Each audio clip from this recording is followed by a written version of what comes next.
Праздник Покрова Пресвятой Богородицы пришел к православным из Византии и стал одним из самых почитаемых.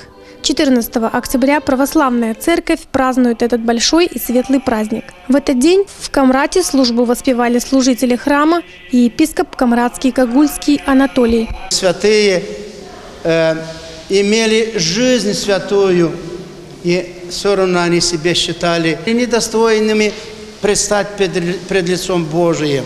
А так, если за нас есть кому ходатайствовать, за нас, если есть кому слово замолвить, то у нас надежда получается большая, что мы все-таки, наша молитва дойдет до того, к кому мы обращаемся. Как гласит предание, 14 октября 910 года жители Константинополя собрались в церкви и молили Бога об избавлении от внезапной напасти врагов. Во время вечернего богослужения одному из стоящих в храме святому Андрею было видение, что Богородица в окружении множества святых пришла по воздуху, сняла с головы покров и простерла его над молящимся в знак того, что берет их под свою защиту. И в тот же день войска врагов сняли осаду и покинули пределы Константинополя.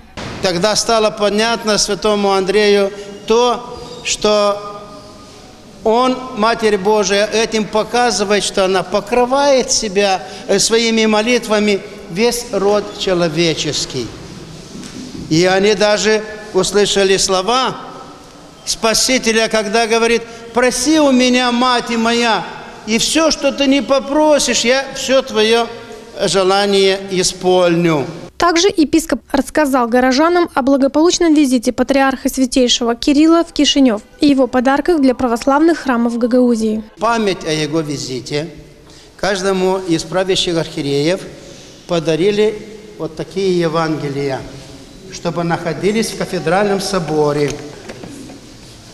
Это Евангелие на славянском языке будет для города Камрата, потому что она на славянском языке.